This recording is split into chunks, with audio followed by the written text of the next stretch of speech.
lengkap ya, Ibu Gereja kan? Iya, Ibu Gereja kan. Iya. Kita kan memberikan gelar Bunda Gereja kepada Bunda Iya, Maria. iya. Kenapa? Yesus mendirikan gereja. Lalu siapa Ibu Yesus? Bunda Maria. Maka kalau kita menjadi orang gereja dan tidak menghormati Bunda Maria sebagai Ibu Yesus, terus Anak durhaka. iya, benar. Apalagi ada istilah surga ada di telapak kaki ibu tuh. Ya. Nah, Makanya tapi kita- itu urusan lain ya. Tapi Ya. kita kembali ke kenapa gereja Katolik itu sangat menghargai dan menghormati Bunda Maria. ya. Satu, karena dia terpilih. Jadi makanya dalam doa Salam Maria itu apa? Salam Maria penuh rahmat Tuhan Tuhan sertamu. Terpujilah engkau di antara wanita dan terpujilah buah tubuhmu. Itu kan biblis. Diambil dari kata-kata Elizabeth yang tadi kita sudah dengar kan. Betul. Jadi kalau kita berdoa Salam Maria, jangan berpikir kita tidak sedang menghayati kitab suci. Itu biblis, doa biblis. Ambil dari kitab suci dan sudah dari seluruh dialog dan sharing kita dari beberapa segmen ini, kita kembali ke pertama, kita hidup di zaman di mana medsos itu berselebaran. Dan tidak semua apa yang berselebaran dan viral di medsos itu sebagai sebuah ajaran yang benar dan kebenaran iman. Dan untuk orang Katolik, dia tahu kewibawaan ajaran itu ada di mana? Ada di magisterium gereja. Jadi apapun yang muncul di medsos, kembali ke laptop, kembali ke gereja. Bertanya kepada pastor di sana, benar nggak gitu atau tidak ajaran Katolik supaya kita tidak tersesat. Betul. Kemudian dengan berita-berita yang miring, yang error kayak gitu, memang jauh lebih baik semua stakeholder harus kembali ke klarifikasi dan kembali ke sumber yang benar. Dalam arti, misalnya kalau cerita tentang misionaris tadi, ya mungkin baik juga perlu ke kita untuk bertanya. Yang dimaksudkan dengan misionaris itu apa? Pekerjaannya misionaris itu apa? Kan tadi saya sudah jelaskan toh. Betul. Jadi siapa itu misionaris? Kerjanya apa? Orang yang menyelamatkan orang disebut misionaris. Dan dalam gereja Katolik, tidak sembarang orang melayani sakramen. Harus orang yang tertabis dan diberikan wewenang. Kemudian, itu terkait dengan menempatkan diri di dunia medsos. Dan istilah kita kan di gereja ada istilah misionaris ya. Misionaris, kemudian ada rohaniwan, dan mungkin tentang pembaptisan karena ada beberapa pemberitaan tentang. Salam jumpa para pemirsa TVRI Nusa Tenggara Barat dimanapun Anda berada. Salam sejahtera untuk kita semua. Salve. Bersama saya, Cordianus Gadus, kita berjumpa dalam siaran Mimbar Agama Katolik pada saat ini. Tema hari ini kita berbicara tentang meneladani keistimewaan Bunda Maria. Bersama saya telah hadir narasumber kita, Romo Emmanuel Ano, yang sering kita sapa Romo Eman. Salam jumpa. Selamat berjumpa kembali, Pak Gordi. Baik, dan kasih, pemirsa Romo. sekalian, selamat berjumpa kembali. Semoga selalu bahagia. Baik, Romo. Romo ini sekaligus sebagai Dekanat Nusa Tenggara Barat dan juga Pastor Paroki Santa Maria Immaculata Mataram. Betul ya, Romo? Oke, betul Pak Gordi. Kayaknya ini duet terbaik ini. Karena Pak Gordi sendiri selaku pembimas Katolik di Provinsi NTB, saya selaku Dekan, jadi ini duel headmaster gitu. Oke, silakan Pak Gordi. Baik, terima kasih Romo. Kita bicara tentang Maria, tapi sebelum kita bicara tentang keistimewaan Maria, Romo, kita dalam situasi sekarang ya, ada banyak hal di masyarakat berkaitan dengan istilah, kita kan di gereja ada istilah misionaris ya, misionaris, kemudian ada rohaniwan, dan mungkin tentang pembaptisan karena ada beberapa pemberitaan tentang soal ada misionaris asing yang melakukan pembaptisan. Ini tren kita lagi sekarang, viral ya di NTB ya. Maksud saya begini Romo, kita coba bicara dalam konteks kita sebagai orang Katolik, apalagi Romo di sini sebagai Dekanat NTB yang tahu tentang hal-hal seperti ini.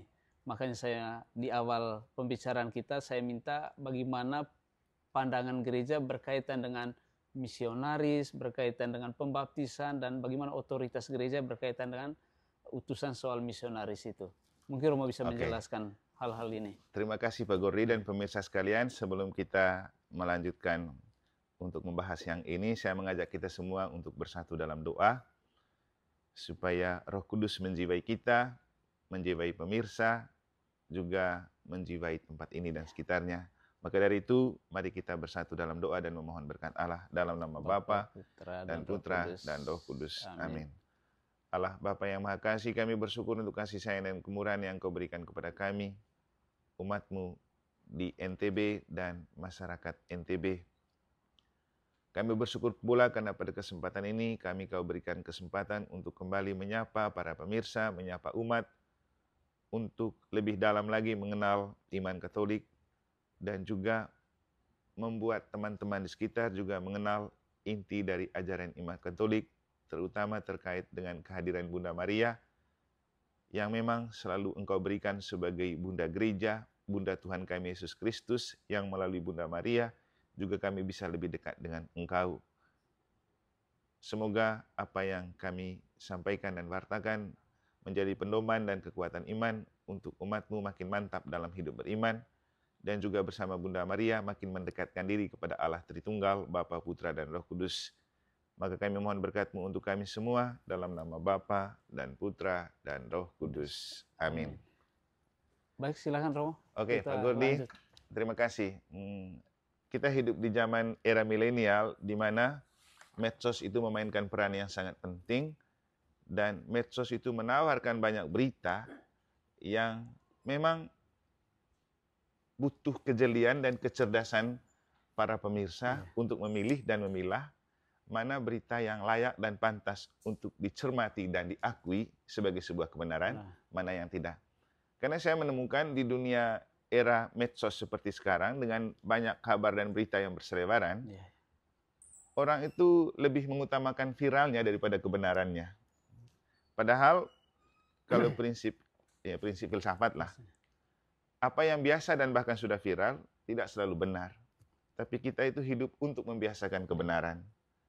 Dan terkait dengan ajaran-ajaran iman, memang ini juga zaman di mana orang banyak menyampaikan ajaran-ajaran hidup beriman dan bergereja yang mungkin juga menarik dan memikat atau meyakinkan, tapi tidak harus dipercaya.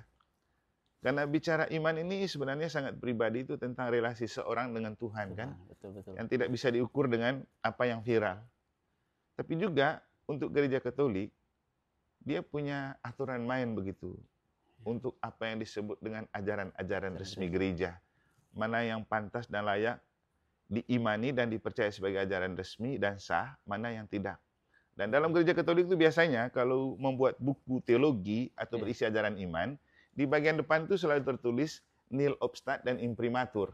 Nah, nil obstat itu sudah dibaca oleh ahli yang memang membidangi bagian itu, sedangkan imprimatur itu disahkan oleh pejabat gereja setempat, uskupkah atau pejabat tinggi gereja. Dan kalau sudah dibaca oleh ahlinya dan disahkan oleh pejabat gereja, itu baru resmi dianggap sebagai sebuah buku yang berisi ajaran resmi gereja. Jadi ada istilah magisterium gereja. Nah, kemudian kita hidup di zaman di mana ada banyak berita yang berselebaran, ajaran iman atau apapun cerita-cerita yang muncul di medsos. Dan memang kita perlu hati-hati. Dulu saya pernah menghadiri sebuah pertemuan Komisi Keramam di Jakarta. Waktu itu kita menghadirkan salah satu anak muda yang membidangi IT-nya NU. Syafiq Ali namanya. Saya masih teringat baik dengan dia punya pesan untuk kami semua ketika dia berbicara tentang we are living under the dark light of hatred. Artinya, kita itu sedang hidup dalam awan kelam kebencian, di mana medsos pun dipakai untuk orang menebarkan kebencian, hoax, berita palsu, yang hanya untuk memprovokasi orang untuk lebih militan dalam hidup beragama, tapi juga bahaya untuk orang lain. Nah, terus dia bilang begini, saya tahu gereja Katolik punya ajaran yang bagus, romo-romo juga pasti berbicara hebat kalau berkhotbah di mimbar-mimbar. Tapi saya hanya mau mengatakan begini, apa artinya romo berbicara hebat di mimbar kalau hanya didengar oleh orang-orangnya sendiri? Coba berperang di udara, masuk ke angkasa, Anda berbicara tentang kebenaran di situ. Ya, betul. Romo-romo berbicara tentang apa yang baik dan benar di situ. Sebenarnya dia mau mengatakan, ikut berperang di medsos untuk hal-hal yang positif. Betul. Untuk hal-hal yang benar. Sekaligus untuk mengcover dan membendung segala kebohongan-kebohongan atau berita palsu yang dimunculkan, atau memang berita yang viral tapi belum tentu benar dari segi ajaran iman, kan?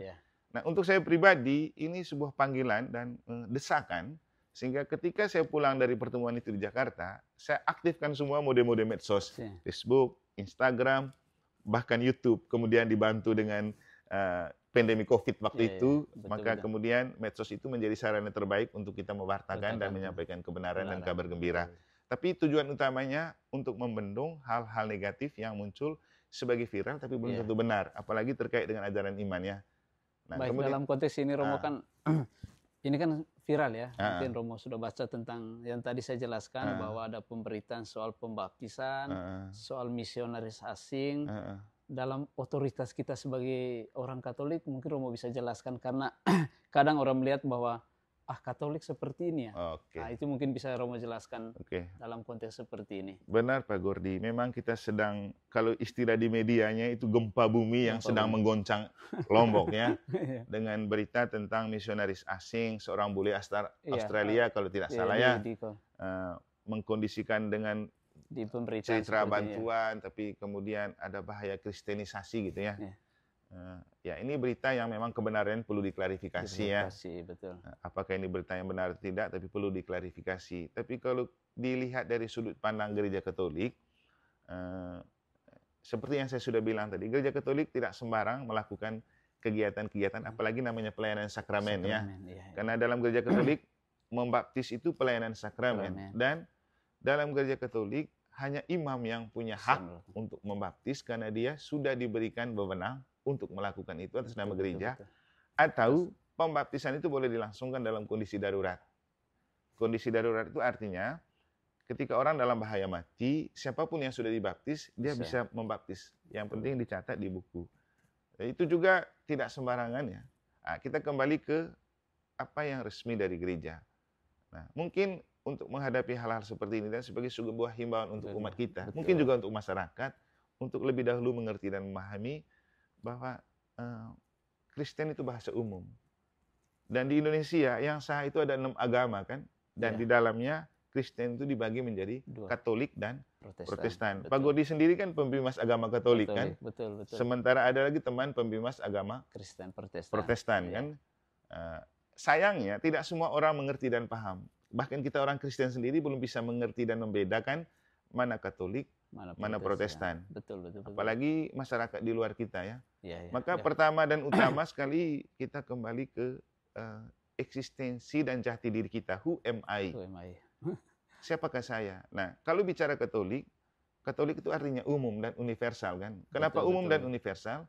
Karena kita tidak mengajarkan hal-hal khusus yang tidak terkait dengan pelayanan kemanusiaan. Ini kitab suci ini berbicara banyak tentang hal-hal umum dan kemanusiaan. Contoh, kita percaya kepada Yesus yang sama seperti teman-teman Protestan. Iya, betul. Tapi ini bukan sebuah agama. Kita mengikuti Yesus karena kita mau hidup dengan dan menghidupkan ajaran Yesus yang paling utama dan pertama itu apa? Cinta kasih.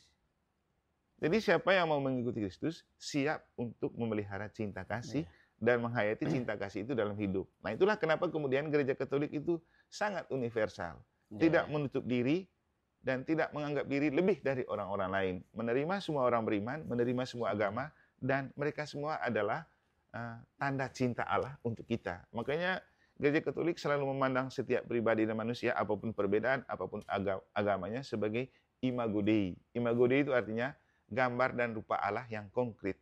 Karena setiap orang yang diciptakan itu diciptakan sebagai ekspresi cinta Allah, buah cinta Allah. Maka kalau kita diciptakan sebagai manusia, sebagai buah cinta Allah, apa alasan untuk kita membenci orang lain sebagai buah cinta Allah? Kan? Pasti kita saling mencintai. Dan itulah ajaran utama dari gereja Katolik. Dan karena itu, gereja Katolik tidak pernah memaksa orang untuk menjadi Katolik. Pak Gordi kan tahu toh? Betul. Kalau ada orang yang mau jadi Katolik, dalam arti dia sudah dewasa, di atas 17 tahun, kita tidak akan pernah langsung membaptis. Karena apa? Dia harus belajar. 3 tahun loh waktunya untuk dia belajar. Sampai dia mengerti dan paham kenapa dia mengambil keputusan itu. Tidak ada kita hari ini, saya mau masuk, kita langsung baptis. Tidak. Kecuali anak kecil, karena memang itu bagian dari tanggung jawab orang tua waktu dia menikah. Kan ada janji untuk mendidik iman secara Katolik. Ini tanggung jawab orang tua. Atau orang yang sudah tua, yang tidak berdaya lagi, kita bisa baptis untuk mempersiapkan kematiannya kan. Betul. Nah, tapi yang paling penting begini, tidak mudah menjadi Katolik. Butuh waktu, butuh proses, dan betul-betul itu sebuah pilihan karena ingin mengikuti Kristus untuk mengasihi, bukan sekedar jadi Katolik. Baik Romo. Terima kasih sudah menjelaskan tentang soal pembaptisan, soal otoritas kita sebagai imam juga ya, dengan tugas dalam pelayanan sakramen itu. Sorry Pak Guri, saya lupa. Dan biasanya pelayanan sakramen Katolik untuk membaptis itu tidak di rumah-rumah dan tidak di sembarang tempat. Betul. Tempatnya di gereja. Macam kita, gereja Katolik di NTB, gereja yang sah Katolik itu ada di Jalan Pejanggik, yang Santa Maria Immaculata Mataram. Habis itu Santo Antonius Padua Ampenan. Habis itu gereja di Praya, ada di Sumbawa Besar, ada di KSB, ada di Donggo, ada di Dompu, ada di Bima.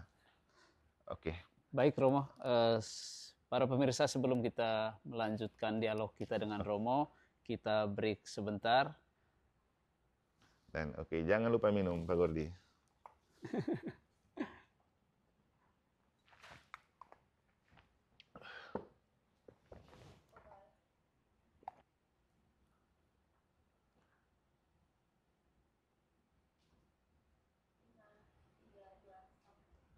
Baik pemirsa, kita lanjutkan kembali dialog kita bersama Romo Eman. Romo Eman, tadi saya masih belum ada jawaban pasti soal misionaris itu. Mungkin Romo bisa secara singkat menjelaskan tentang hal ini. Terima kasih Pak Gordi. Memang kita kejebak dalam istilah misionaris itu pada mereka yang akan keluar negeri untuk bermisi kan? Betul. Karena memang berasal dari kata mision, dan orang yang terlibat dalam misi itu disebut misionaris.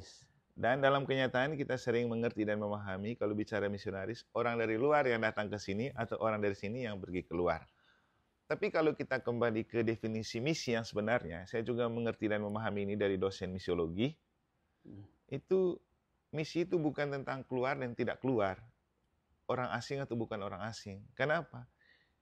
Misi itu terkait dengan misi Yesus, di mana Yesus punya visi yang diterjemahkan dalam misi kan. Misi kan itu tugas, itu hal yang dilakukan terkait dengan visi. Yesus kan punya visi untuk membangun kerajaan Allah itu ada di dunia dengan mengajarkan cinta kasih sebagai hukum utama dan pertama. Jadi visi Yesus itu membuat dunia ini diliputi oleh kasih Allah dan cinta kasih, lalu itu bisa mempersiapkan dan mengarahkan orang untuk tujuan akhir dari seluruh siara hidup kita itu masuk surga kan. Jadi istilahnya ya, kalau tidak saya ingat di sesi dulu bersama Pak EG, atau kalau para pemirsa juga tidak lupa, kita pernah berdialog tentang investasi menuju surga. Apa yang harus dilakukan untuk kita mempersiapkan diri bisa masuk surga. Ada banyak hal yang kita ungkapkan pada waktu itu. Dan yang salah satunya juga diungkapkan, pentingnya hidup dalam cinta kasih dan menghidupkan cinta kasih, karena itu adalah hukum pertama dan utama yang sangat baik untuk menginvestasi surga. Nah, kita kembali ke misi. Misi itu kan apa yang kita lakukan untuk menggapai visi. Dan visi kita itu membuat kerajaan Allah yang penuh cinta dan damai itu nyata di bumi dan kemudian mengantar kita ke surga. Apa yang dilakukan?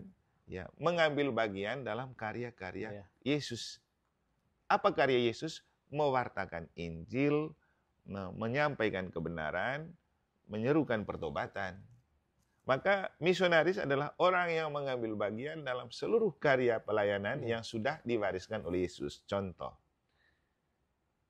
saya walaupun bukan orang asing, saya bisa dikatakan sebagai misionaris ketika mengambil bagian dalam misi Yesus. Dan misi gereja itu misi Yesus. Dan misi Yesus itu adalah misi Allah. Maka ketika kita mengambil bagian dalam tugas apapun dalam gereja, kita sedang mengambil bagian dalam misi Allah. Termasuk Pak Gordi, juga seorang misionaris, sebagai pembimas Katolik. Dengan tugas dengan tugas yang diberikan. Pak Gordi kan menjadi pembimas karena Katolik kan. Betul. Dan menjadi Katolik itu berarti mengambil bagian dalam misi Tuhan yang diwariskan melalui gereja. Maka Pak Gordi hadir sebagai penjelmaan dari gereja Katolik di dunia pemerintahan kan, dengan prinsip 100% Katolik, 100% Indonesia kan. Nah, itu kan. Jadi Pak Gordi juga misionaris di situ. Nah, kita kembali ke misi kita. Dulu memang Yesus dalam mengutus para muridnya menyerukan begini, pergilah baptislah dalam nama Bapa. Itu zaman itu beda dengan zaman sekarang. Dan dalam gereja Katolik itu ada namanya teologi kontekstual dan ada istilahnya pastoral kontekstual.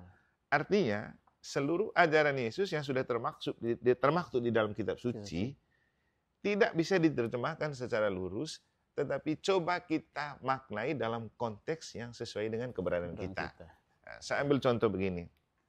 Ketika Yesus berbicara tentang baptislah mereka dalam nama Bapa, Putra, dan Roh Kudus, itu konteks waktu itu berbeda dengan misalnya kita tinggal di Indonesia dengan konteks kita punya teman-teman beragama lain. Tidak dengan segampang itu.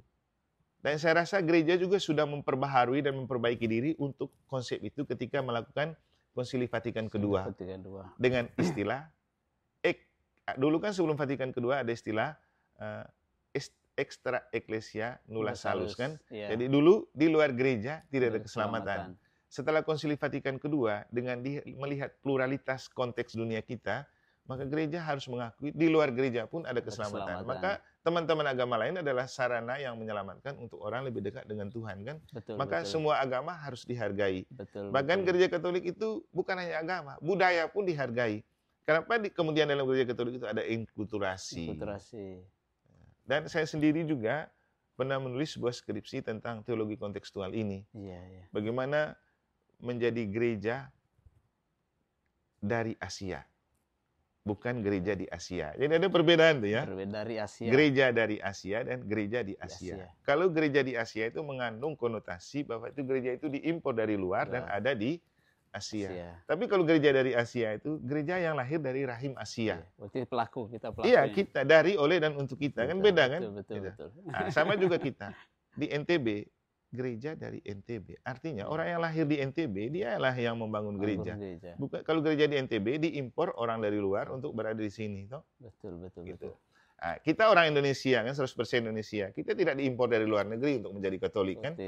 Kita lahir sebagai orang Katolik di Indonesia. Itulah kenapa kemudian kita memegang prinsip 100% Katolik, 100% Indonesia. Nah, itu. Jadi kembali ke istilah misionaris, memang orang mengerti itu seperti orang dari Indonesia ke luar negeri, orang dari luar negeri datang ke Indonesia. Tapi sebenarnya siapapun yang mengambil bagian dalam misi Kristus melalui gereja, dia adalah misionaris. Terima kasih. Baik Romo, kita sudah selesai bicara tentang misionaris. Tadi kita bicara tentang soal Bunda Maria. Kebetulan ini kan bulan Oktober ya. Iya. Dan orang Katolik sangat menghormati Bunda Maria. Tapi kadang orang bingung antara kita doa dengan Maria kah, kita doa dengan Yesus kah, atau dengan Allah. Dalam konteks saya kita coba menggali banyak hal berkaitan dengan peran Maria, tentang keistimewaan Maria. Satu hal saya minta penjelasan Romo, mengapa Allah itu memilih Maria sebagai ibu Yesus? Terima kasih Pak Gordi. Ini pertanyaan menarik dan selalu muncul di setiap zaman. Karena kenyataannya, jangankan orang di luar Katoliknya, orang Katolik sendiri juga kadang tidak mengerti dan paham apa dan siapa Bunda Maria. Jadi sebenarnya nanti kita akan memulai dengan membaca dari kitab suci, posisi dan disposisi Bunda Maria di dalam iman kita, atau dalam konteks proyek keselamatan Allah itu seperti apa ya. Betul. Jadi istilahnya kalau gereja Katolik itu punya tata perundang-undangan. Sama seperti kita tinggal di Indonesia kan, ada tata perundang-undangan mulai dari Pancasila, UUD, lalu ada turunan-turunannya kan. Dan dalam gereja Katolik juga ada tata perundangannya. Jadi kalau kita bicara ajaran iman dan gereja, maka pedoman nomor 1 itu undang-undang dasar kita itu ada di kitab suci. Ini yang makanya saya bawa kitab suci. Kemudian dalam gereja Katolik, apapun yang kita bicarakan, kita maknai, kita kembali ke kitab suci. Kiblatnya kitab suci. Di kitab suci dibilang apa? Baru kita berani berbicara. Nah, itulah tadi kenapa saya bilang, tidak semua yang viral itu benar. Apakah sesuai dengan kitab suci? Ya. Bukan hanya sesuai dengan kitab suci lagi. Ada istilahnya hermeneutika atau penafsiran. Menafsirkan isi kitab suci. Dan siapa yang boleh menafsir isi kitab suci? Kalau dalam gereja Katolik jelas. Orang yang boleh menafsir kitab suci adalah ahli kitab suci yang sekolah khusus. Nah, kita jadi imam itu belajar kitab suci dan belajar hermeneutika atau ilmu tafsir. Ada juga istilahnya eksegese. Menafsir isi kitab suci karena tidak gampang untuk memaknai isi kitab suci secara harafiah. Betul, Jadi gini, setelah ditulis di sini, lalu kita melakukan itu. Tidak. Kita harus melihat konteks kenapa itu ditulis. Saya kasih contoh begini ya.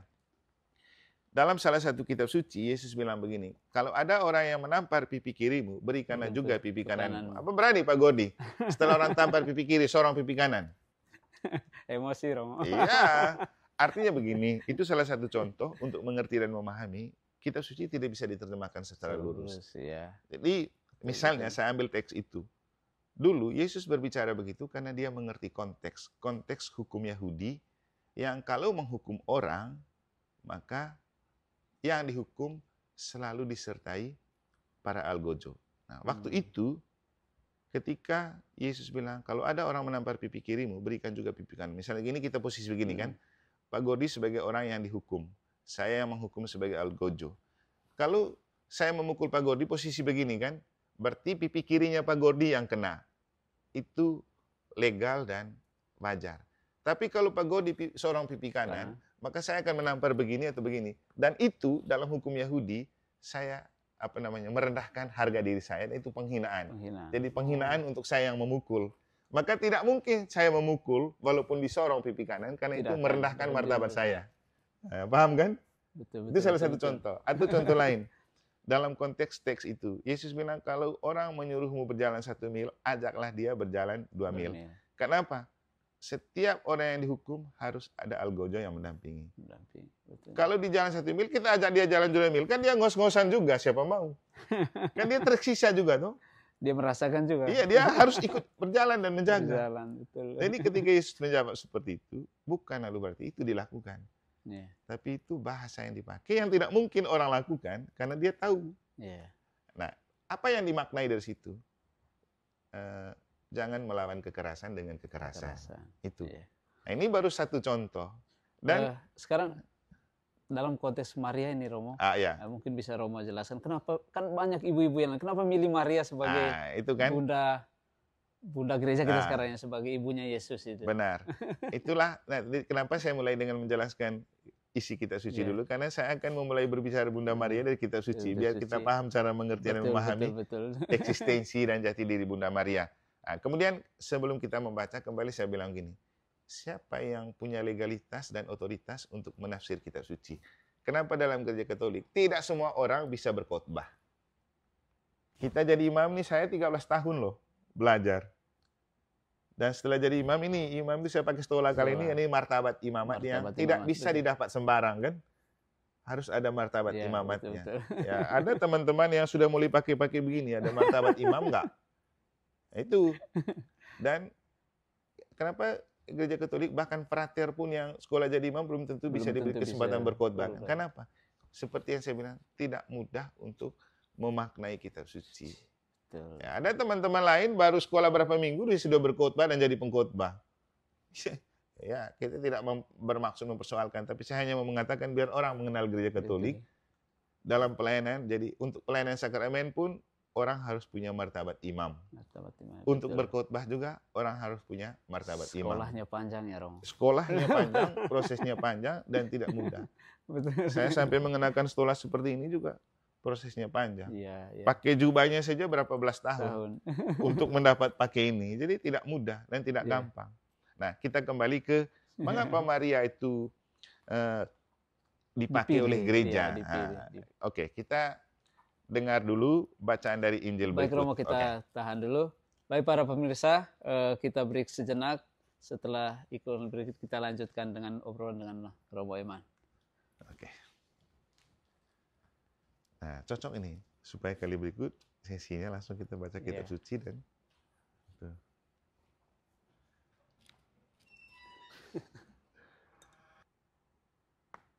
Baik, para pemirsa, kita kembali melanjutkan diskusi kita dengan Romo Eman. Semakin menarik karena kita bicara tentang Maria, ya.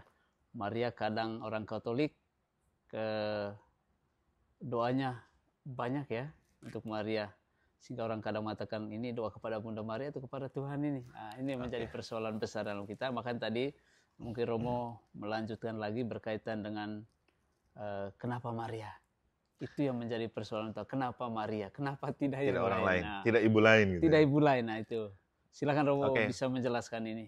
Pak Gori dan pemirsa sekalian, biar berdasar itu penjelasan saya tentang disposisi Bunda Maria di dalam gereja, maka saya kembali mengajak kita untuk melihat dan meneliti dari kitab suci apa yang ditulis tentang Maria. Saya akan memakai dari Injil Lukas bab 1 ayat 26 sampai dengan 56. Dalam bulan yang ke-6, Allah menyuruh malaikat Gabriel pergi ke sebuah kota di Galilea bernama Nazaret, kepada seorang perawan yang bertunangan dengan seorang bernama Yusuf dari keluarga Daud. Nama perawan itu Maria. Ketika malaikat itu masuk ke rumah Maria, ia berkata, "Salam hai engkau yang dikaruniai, Tuhan menyertai engkau." Maria terkejut mendengar perkataan itu lalu bertanya di dalam hatinya, apakah arti salam itu? Kata malaikat itu kepadanya, "Jangan takut hai Maria, sebab engkau beroleh kasih karunia di hadapan Allah. Sesungguhnya engkau akan mengandung dan akan melahirkan seorang anak laki-laki dan hendaklah engkau menamai dia Yesus. Ia akan menjadi besar dan akan disebut anak Allah yang maha tinggi, dan Tuhan Allah akan mengaruniakan kepadanya tahta Daud bapa leluhurnya. Dan ia akan menjadi raja atas kaum keturunan Yakub sampai selama-lamanya, dan kerajaannya tidak akan berkesudahan." Kata Maria kepada malaikat itu, "Bagaimana hal itu mungkin terjadi karena aku belum bersuami?" Jawab malaikat itu kepadanya, "Roh Kudus akan turun atasmu dan kuasa Allah yang maha tinggi akan menaungi engkau. Sebab itu anak yang akan kau lahirkan itu akan disebut kudus, anak Allah. Dan sesungguhnya Elisabet sanakmu itu, ia pun sedang mengandung seorang anak laki-laki dan pada hari tuanya. Dan inilah bulan yang ke-6 bagi dia yang disebut mandul itu. Sebab bagi Allah tidak ada yang mustahil." Kata Maria, "Sesungguhnya aku ini adalah hamba Tuhan, jadilah padaku menurut perkataanmu itu." Lalu malaikat itu meninggalkan dia. Beberapa waktu kemudian berangkatlah Maria dan langsung berjalan ke pegunungan menuju sebuah kota di Yehuda. Di situ ia masuk ke rumah Sakaria dan memberi salam kepada Elisabet. Dan ketika Elisabet mendengar salam Maria, melonjaklah anak yang di dalam rahimnya, dan Elisabet pun penuh dengan Roh Kudus. Lalu berseru dengan suara nyaring, "Diberkatilah engkau di antara semua perempuan, dan diberkatilah buah rahimmu. Siapakah aku ini sampai ibu Tuhanku datang mengunjungi aku? Sebab sesungguhnya ketika salammu sampai kepada telingaku, anak yang di dalam rahimku melonjak kegirangan. Dan berbahagialah ia yang telah percaya, sebab apa yang dikatakan kepadanya dari Tuhan akan terlaksana." Lalu kata Maria, "Jiwaku memuliakan Tuhan dan hatiku bergembira karena Allah juru selamatku. Sebab ia telah memerhatikan kerendahan hambanya. Sesungguhnya mulai dari sekarang segala keturunan akan menyebut aku berbahagia. Karena yang Maha Kuasa telah melakukan perbuatan-perbuatan besar padaku dan namanya adalah kudus. Dan rahmatnya turun-temurun atas orang yang takut akan dia. Ia memperlihatkan kuasanya dengan perbuatan tangannya dan mencerai-beraikan orang-orang yang congkak hatinya. Ia menurunkan orang-orang yang berkuasa dari tahtanya dan meninggikan orang-orang yang rendah. Ia melimpahkan segala yang baik kepada orang yang lapar dan menyuruh orang kaya pergi dengan tangan hampa. Ia menolong Israel hambanya karena ia mengingat rahmatnya, seperti yang dijanjikannya kepada nenek moyang kita, kepada Abraham dan keturunannya untuk selama-lamanya." Dan Maria tinggal-tinggal kira-kira 3 bulan lamanya bersama dengan Elisabet, lalu pulang kembali ke rumahnya. Oke. Pak Gordi dan pemirsa terkasih, ini sekilas cerita awal tentang siapa itu Bunda Maria dan mengapa dan untuk apa Maria dipilih. Ya. Jadi kalau kita kembali ke cerita awal, ini tawaran dari Tuhan. Dan ini adalah keputusan dari Tuhan untuk memilih Maria menjadi ibu yang mengandungi anak yang dilahirkan oleh Allah ke dunia untuk proyek besar Allah menyelamatkan dunia dari dosa. Jadi ini anak Allah tapi dititipkan lewat rahim Bunda Bunda Maria. Maria. Dan ini pilihan Allah, hak prerogatif Allah yang tidak bisa diganggu-gugat. Iya. Karena Tuhan tahu apa yang dia mau buat untuk menyelamatkan dunia. Iya.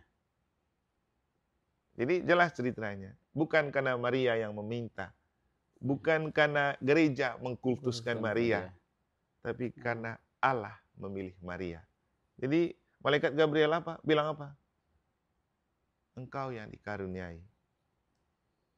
Engkau yang dikaruniai. Jadi sudah jelas sekali di dalam kitab suci di dialog paling awal ketika ada tawaran dari malaikat Tuhan. Jadi dalam bulan yang ke-6 malaikat Gabriel itu pergi untuk bertemu dengan Bunda Maria. Waktu itu Bunda Maria dalam kondisi belum punya suami.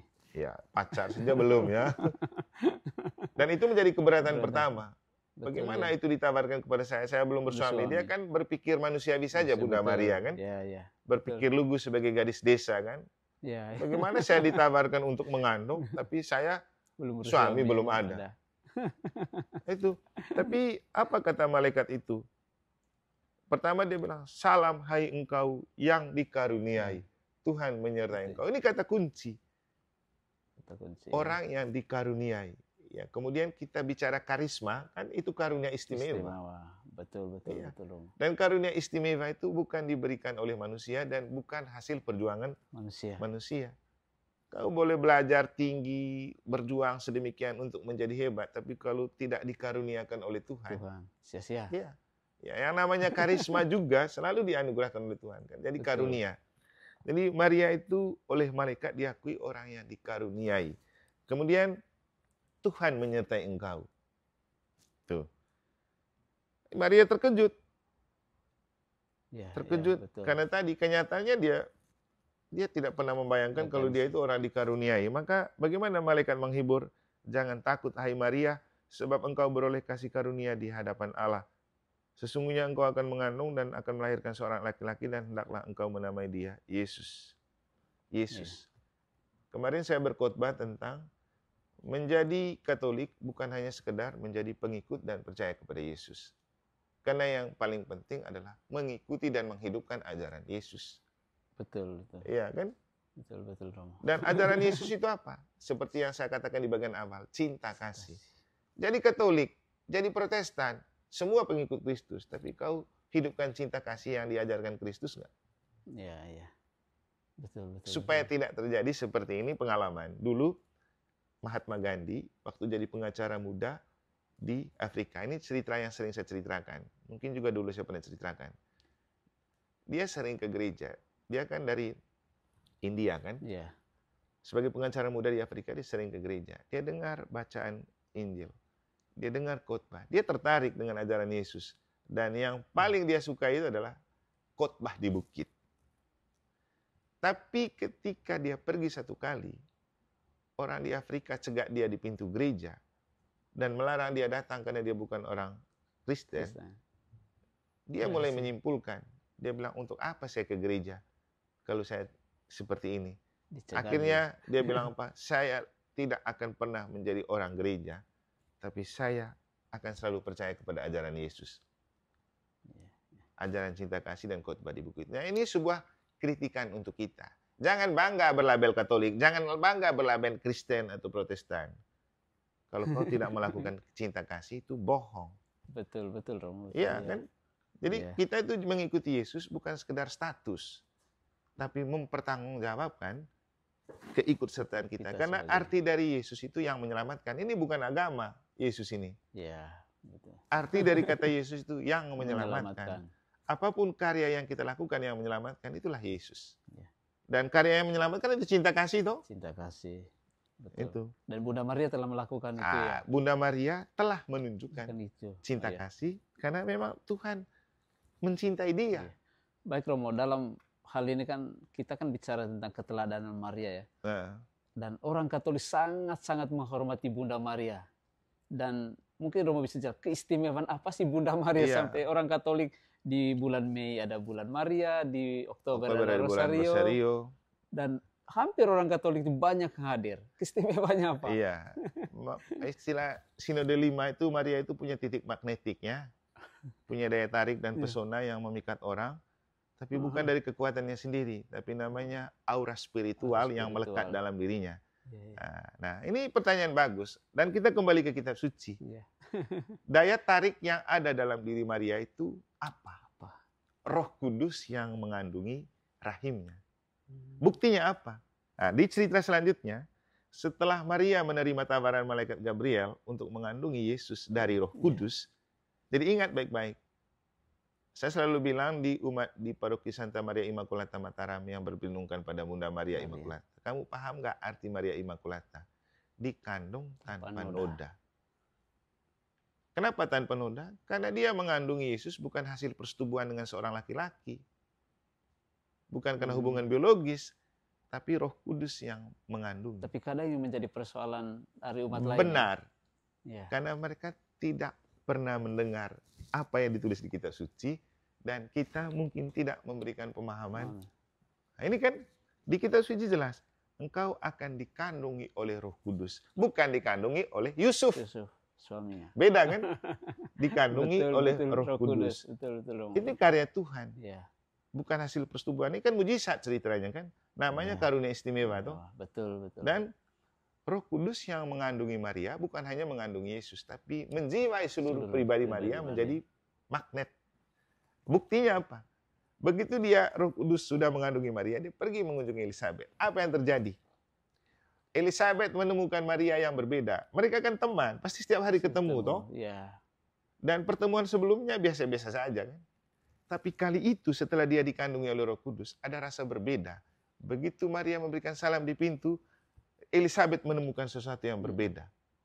Begitu salammu sampai ke telingaku, anak yang di dalam rahimku melonjak kegirangan. Terpujilah engkau. Di antara seorang perempuan. Kan? Bahasa yang tidak muncul sebelumnya, tapi baru muncul setelah dikandungi oleh Roh Kudus.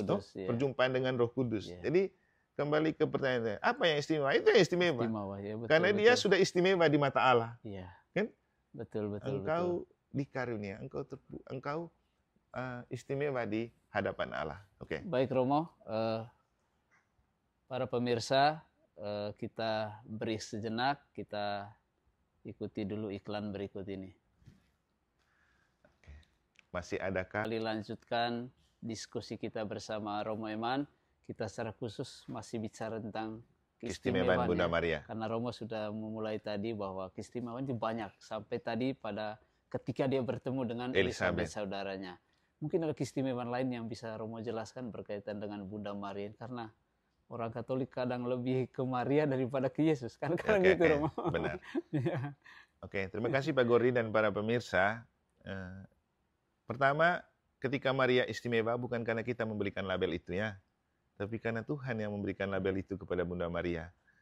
Dan keistimewaan itu karena Roh Kudus yang mengandungi dan menjiwai Bunda Maria yang memang sudah terbukti dari daya pikat yang ada dalam pribadi Maria ketika dia mengunjungi Elizabeth.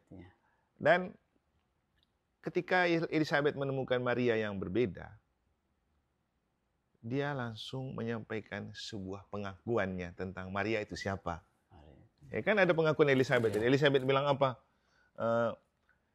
Diberkatilah engkau di antara semua perempuan dan diberkatilah buah rahimmu. Siapakah aku ini sampai ibu Tuhanku datang mengunjungi aku? Sebab sesungguhnya ketika salammu sampai kepada telingaku, anak yang dalam rahimku melonjak kegirangan. Dan berbahagialah ia yang telah percaya sebab apa yang dikatakan kepadanya dari Tuhan akan terlaksana. Jadi ibu Tuhanku, sapaan yang tidak terjadi sebelumnya. Yang biasa-biasa karena saja. Kan saudara kan, ibu biasa kan. Ibu biasa. Dan bukan hanya ibu, kan gadis, masih kan sama-sama gadis. Betul. Tapi yang jadi ibu malah Elizabeth, karena sudah mengandungi Yohanes Pembaptis 6 bulan. Kan? Tapi kali ini dia menyapa Maria, ibu Tuhan. Karena sudah dikandungi oleh Roh Kudus. Nah, kemudian kenapa orang Katolik macam kepincut sekali dengan Bunda Maria? Jadi ini sebenarnya lebih tepat pada istilah role model dalam hidup berimannya. Jadi Bunda Maria itu bukan Tuhan, tapi tokoh model hidup beriman. Karena dia telah menunjukkan kedekatan dengan Tuhan itu dengan apa yang dia tunjukkan. Jadi dalam gereja Katolik kemudian ada istilah per Mariam ad Jesum. Artinya melalui Bunda Maria kita sampai kepada Yesus. Jadi Maria bukan Tuhan, tapi sarana untuk kita makin dekat dengan Tuhan. Kita menghormati, bukan menyembah. Kita menghormati Bunda Maria dan menghargai dia sebagai ibu Tuhan. Orang Elizabeth sudah mengakui sebagai ibu Tuhan. Lalu kemudian jadi ibu gereja, Ibu gereja. bunda gereja, ibu semua kaum beriman kan. Ya, Jadi ibu betul. Tuhan karena dia mengandungi dan melahirkan Yesus. Ibu gereja karena Yesus mendirikan gereja. Siapa Betul, ibunya? ibunya. Makanya jadi orang gereja itu menurut saya jangan sampai melupakan Bunda Maria. Siapa ibu Yesus? Lengkap ya, ibu gereja kan? Iya, ibu gereja kan. Iya. Kita kan memberikan gelar Bunda Gereja kepada Bunda Iya, Maria. iya. Kenapa? Yesus mendirikan gereja. Lalu siapa ibu Yesus? Bunda Maria. Maka kalau kita menjadi orang gereja dan tidak menghormati Bunda Maria sebagai ibu Yesus, terus Anak durhaka. ya, benar. Apalagi ada istilah surga ada di telapak kaki ibu tuh. Ya. Nah, Makanya nanti kita- itu urusan lain ya. Tapi Ya. kita kembali ke kenapa gereja Katolik itu sangat menghargai dan menghormati Bunda Maria. ya. Satu, karena dia terpilih. Jadi makanya dalam doa Salam Maria itu apa? Salam Maria penuh rahmat Tuhan Tuhan sertamu. Terpujilah engkau di antara wanita dan terpujilah buah tubuhmu. Itu kan biblis. Diambil dari kata-kata Elizabeth yang tadi kita sudah dengar kan. Betul. Jadi kalau kita berdoa Salam Maria, jangan berpikir kita tidak sedang menghayati kitab suci. Itu biblis, doa biblis. Ambil dari kitab suci dan sudah tercatat dalam kitab suci. Betul. Lalu Santa Maria Bunda Allah, doakanlah kami yang berdosa ini sekarang dan waktu kami mati. Ya. Kan dari situ aja kita bisa mendefinisikan. Santa Maria Bunda Allah, doakanlah kami. Jadi kita minta Bunda Maria mendoakan kita. Bukan kita minta Bunda Maria memberi berkat dan rahmat untuk kita.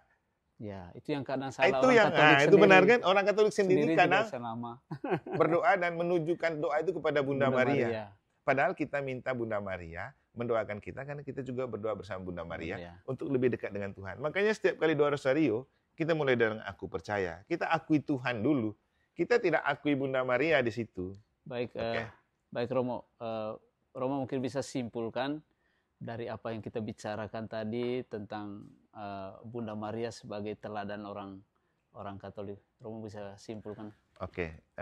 Kesimpulannya begini, dari seluruh dialog dan sharing kita dari beberapa segmen ini, kita kembali ke pertama, kita hidup di zaman di mana medsos itu berselebaran. Dan tidak semua apa yang berselebaran dan viral di medsos itu sebagai sebuah ajaran yang benar dan kebenaran iman. Dan untuk orang Katolik, dia tahu kewibawaan ajaran itu ada di mana? Ada di magisterium gereja. Jadi apapun yang muncul di medsos, kembali ke laptop, kembali ke gereja. Bertanya kepada pastor di sana, benar nggak gitu atau tidak ajaran Katolik supaya kita tidak tersesat. Betul. Kemudian dengan berita-berita yang miring, yang error kayak gitu, memang jauh lebih baik semua stakeholder harus kembali ke klarifikasi dan kembali ke sumber yang benar. Dalam arti, misalnya kalau cerita tentang misionaris tadi, ya mungkin baik juga perlu ke kita untuk bertanya. Yang dimaksudkan dengan misionaris itu apa? Pekerjaannya misionaris itu apa? Kan tadi saya sudah jelaskan toh. Betul. Jadi siapa itu misionaris? Kerjanya apa? Orang yang menyelamatkan orang disebut misionaris.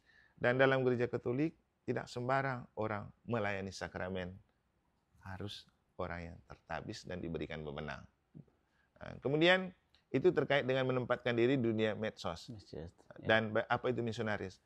Kita kembali ke keistimewaan Bunda Maria. Saya pikir sudah saya katakan dan jelaskan, dan sudah kita suci menunjukkan bahwa Maria itu istimewa karena pilihan Allah. Dia dikaruniai, punya karisma. Dan itu pilihan Allah yang tidak bisa diganggu-gugat oleh manusia.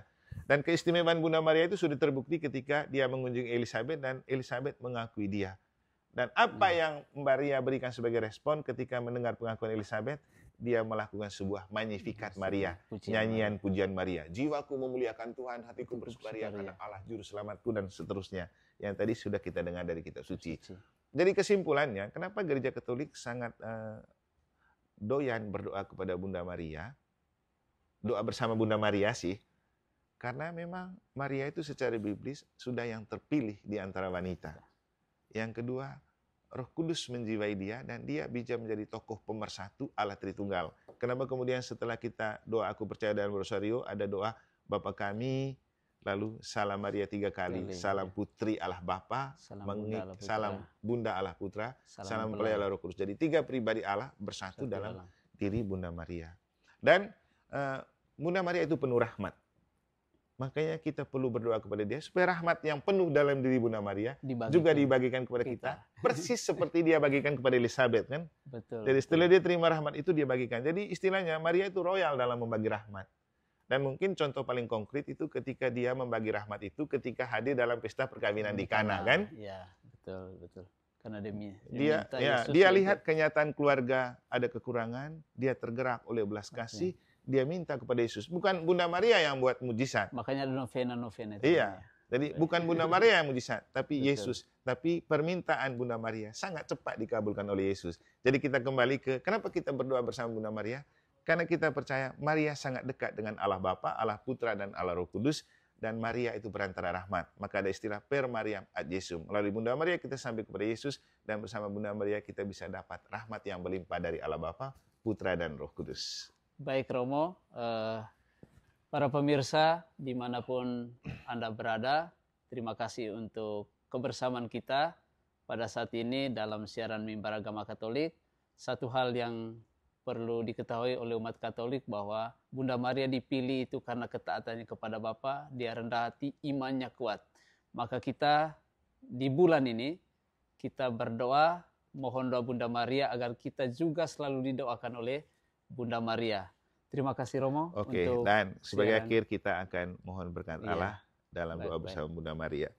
Dalam nama Bapa dan Putra dan Roh Kudus. Amin. Salam Maria penuh rahmat, Tuhan sertamu. Terpujilah engkau di antara wanita dan terpujilah buah tubuhmu Yesus. Santa Maria Bunda Allah, doakanlah kami yang berdosa ini sekarang dan waktu kami mati. Amin. Tuhan bersamamu dan bersama rohmu. Kita sekalian hidup usaha karya dan perjuangan kita dan doa-doa bersama Bunda Maria dilimpahi oleh berkat Allah yang Maha Kuasa, Bapa, Putra, dan Roh Kudus. Amin. Oke. Terima kasih sampai. Iya. Salam. Selamat. Oke. Biasanya ada obrolan-obrolan santai selesai itu ya. Sambil juga kita berpikir edisi kali berikut apa yang terbaik. Dan masih ada edisi berikut ya, Mak ya.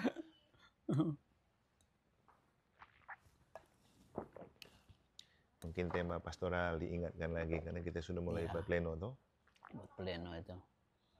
Terus kita semarin sinkronisasi. Termasuk tema-tema paus masih relevan. Oh iya, belum kita sentuh semua. Kayaknya kita fokus ke situ aja. Iya, tema paus karena dia bangkit kemanusiaan dan hidup sosial. Kalau gitu kali berikut kita kembali supaya menghidupkan kembali pesan-pesan paus toh. Itu aja kali berikut. Melebar kemana-mana. Buah dari kunjungan apostolik paus, gitu aja. Iya, buah dari kunjungan apostolik paus untuk kali berikut. Kita bahas ulang tentang tema-tema itu. Supaya orang juga tidak terlalu cepat melalui begitu saja momennya, kan harus selalu dimaknai. Dalam sekali paus punya tema itu. Faith, fraternity, empati. 3. Faith, fraternity, dan belas kasih. Umar empati. Nasruddin Umar itu buah dari berkatnya paus. Iya, jadi menteri agama ya.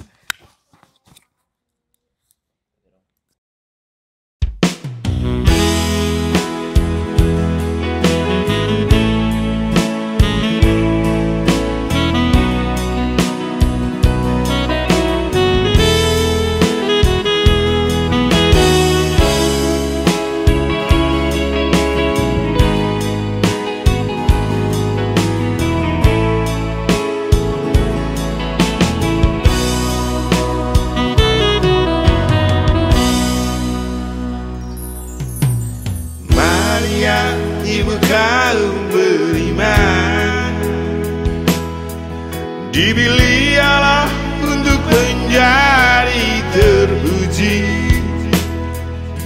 di antara wanita. Hatinya terbuka pada kehendak Allah, dengan abdikan rahimnya bagi sang putra Allah. Maria ibu kaum beriman, menjadi ratu para imam, membalut hati para imam. Dalam hati sang buah Yesus.